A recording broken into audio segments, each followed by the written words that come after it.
Hello everyone, स्वागत है आप सभी का हमारे यूट्यूब चैनल में। दोस्तों, आज के इस वीडियो में हम बिहार बोर्ड क्लास 7 की जो साइंस की बुक है इसके क्वेश्चन आंसर को देखेंगे और इस चैप्टर के अंतर्गत हम चैप्टर नंबर 12 के क्वेश्चन आंसर को देखेंगे। देखिए, चैप्टर का क्या नाम है, वन हमारी जीवन रेखा। इसके क्वेश्चन आंसर को देखेंगे तो आ जाते हैं पेज नंबर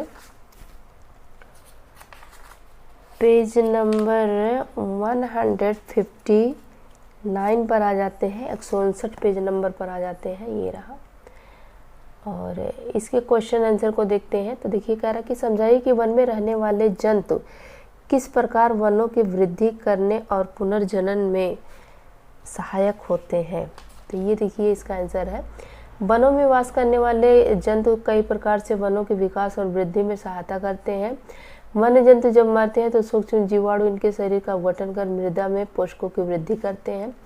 यही पोषक वन वनस्पति की वृद्धि में सहायक होते हैं। वन्य जंतु पेड़ पौधे के फल व बीजों को खाते हैं तथा इन पौधों के अनपचे बीजों को दूर दूर तक फैलाने का कार्य करते हैं। उन स्थानों पर बीजों को दूर दूर तक फैलाने का कार्य करते हैं। उन स्थानों पर बीजों के अंकुरण से वन्य वनस्पति का विकास व वृद्धि होता है, जिससे वनों का पुनर्जनन होता है। तो इस तरह से ये हमारा यहाँ से लेकर के यहाँ तक ये कंप्लीट हो जाता है।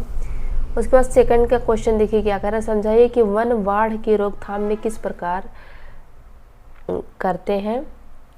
तो वनों के पेड़ पौधे जल को काफ़ी मात्रा में अवशोषित करते हैं, जिसके कारण वर्षा जल से बाढ़ की रोकथाम हो जाती है। साथ ही पेड़ पौधे और अन्य वनस्पत जल के स्वतंत्र बहाव को रोकते हैं, जिनसे बाढ़ों की रोकथाम होती है। तो ये हमारा दूसरा यहाँ से लेकर के यहाँ तक ये कंप्लीट हो जाता है।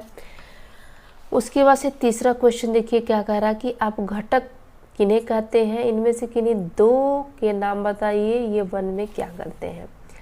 तो अपघटक ऐसे सूक्ष्म जीव होते हैं जो मृत जीव के शरीर को सरल अवयवों में बांट देते हैं, अपघटक कहलाते हैं। जीवाणु, कवक, वीटल प्रमुख रूप से अपघटक का कार्य करते हैं। अपघटक वनों में जहां मृत जीवों के शरीर का अपघटन कर मृदा में मिलाते हैं, वही ये वनों में सफाई का कार्य भी करते हैं। पर्यावरण संतुलन में भी सहायता करते हैं। यहाँ होगा सहायता करते हैं। पर्यावरण संतुलन में भी अपघटक भूमिका निभाते हैं।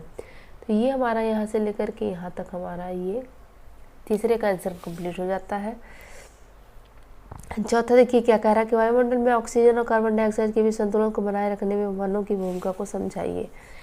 तो वनों की वनस्पति प्रकाश संश्लेषण प्रक्रम के लिए वायुमंडल से कार्बन डाइऑक्साइड को ग्रहण करते हैं और ऑक्सीजन को वायुमंडल में छोड़ते हैं। इसी ऑक्सीजन को सभी जीव जंतु प्रक्रम में ग्रहण करते हैं और कार्बन डाइऑक्साइड को वायुमंडल में मुक्त करते हैं। यही कार्बन डाइऑक्साइड पौधों के द्वारा ग्रहण की जाती है। तो इस तरह से ये हमारा चौथे नंबर का आंसर ये कंप्लीट हो जाता है। उसके बाद पांचवा क्वेश्चन देखिए क्या करें, समझाइए कि वनों में कुछ भी व्यर्थ क्यों नहीं होता।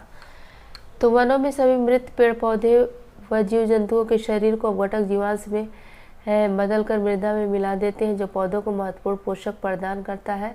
अतः वनों में कुछ भी व्यर्थ नहीं होता है। तो ये हमारा यहाँ से लेकर के यहाँ तक ये पांचवें का आंसर कंप्लीट हो जाता है।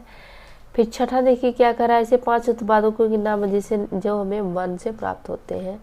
तो आप कुछ भी लिख सकते हैं। देखिए, वनों से प्राप्त होने वाले उत्पाद गोंद, बिरोजा, प्लाईवुड, तेल, मसाला, पशुओं के लिए चारा, औषधियाँ, ईंधन की लकड़ी आदि। तो ये हमारा छठा का आंसर कंप्लीट हो जाता है। सातवां देखिए क्या कह रहा है कि रिक्त स्थान की पूर्ति करना है। तो देखिए यहाँ पे रहेगा पहले में परागण, उसके बाद से पेज पलट करके देखते हैं ये रहा। खा में रहेगा जल और वायु, गा में रहेगा सबसे नीचे की, घा में रहेगा मृदा।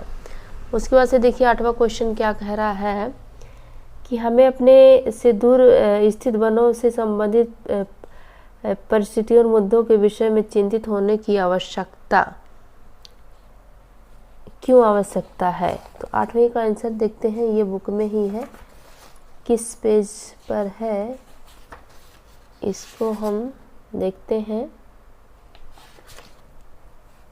तो आ जाते हैं ये पेज नंबर एक मिनट, 8वें का पेज नंबर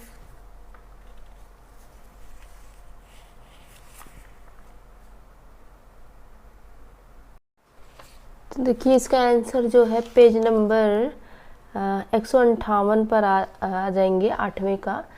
तो लिखेंगे कि क्योंकि लिखने के बाद फिर लिखेंगे वे मृदा की सुरक्षा करते हैं और उनके अनेक जंतुओं को आश्रय प्रदान करते हैं। वन आसपास के क्षेत्रों में वर्षा का उचित स्तर बनाए रखने में सहायक होते हैं। वन औषधीय पादपों, काष्ठ और अनेक अन्य उपयोगी उत्पादों के स्रोत हैं। हमें अपने वनों को संरक्षित रखने के लिए हर संभव प्रयास करते रहना चाहिए। तो यहाँ से लेकर के यहाँ तक ही हमारा पेज नंबर 158 पर ये आंसर दिया है 8वें का। यहाँ से डालेंगे क्योंकि, फिर वे से लेकर के यहाँ तक ये 8वें का आंसर लिखेंगे। उसके बाद से देखिए ये 9वां क्वेश्चन क्या कह रहा है, समझाइए कि वनों में विभिन्न प्रकार के जंतुओं और पादपों के होने की आवश्यकता क्यों है। तो यहाँ पे समझाइए कि वनों में होने की आवश्यकता होती है क्योंकि वे एक दूसरे पर निर्भर करते हैं, जिससे एक संतुलित पारिस्थितिकी तंत्र का निर्माण होता है। पादप भोजन बनाते हैं जिसका उपयोग जंतु करते हैं। जंतु पौधे के बीजों को फैलाने और मृत जीवों से पोषक तत्व प्रदान करने, वनों के पुनरुत्पादन और विकास में मदद करते हैं। तो यहाँ से लेकर के हमारा 9वें का आंसर कंप्लीट हो जाता है। उसके बाद से 10वां देखिए क्वेश्चन आप पढ़ लीजिएगा और इसको इस तरह से करना है। यहाँ पे ये करना है, वायुमंडल है ये पूरा, और ये वायुमंडल के अंतर्गत ये सारी प्रक्रियाएं हो रही हैं। ये है बादल, ये है वर्षा और ये है पादप यानी पेड़ या पौधा, ये जानवर, ये मृदा और ये क्या है अपघटक और ये क्या है भौम जल स्तर। तो इस तरह से ये हमारा 10वें का आंसर भी कंप्लीट हो जाता है। 11वां देखिए क्या है, निम्नलिखित में से कौन सा वन का उत्पादन नहीं है, तो कैरोसिन नहीं है। निम्नलिखित में से कौन सा वक्तव्य सही नहीं है, तो वन में पादप और जंतु एक दूसरे पर निर्भर नहीं है, ये सही नहीं है, एक दूसरे पर निर्भर होते हैं। सूक्ष्म जीवों द्वारा मृत पादपों पर क्रिया करने से बनने वाले एक उत्पाद का नाम बताइए, तो ह्यूमस हो जाएगा। तो इस तरह से ये चैप्टर नंबर 12 के जितने भी क्वेश्चन आंसर थे हम सब ने इसको कंप्लीट कर लिया है। और नेक्स्ट वीडियो में हम चैप्टर नंबर 13 के क्वेश्चन आंसर को देखेंगे। तो वीडियो कैसा लगा कमेंट में जरूर बताइए। अगर पसंद आए तो इसे लाइक करिएगा, चैनल को सब्सक्राइब करिएगा। वीडियो देखने के लिए थैंक यू, धन्यवाद।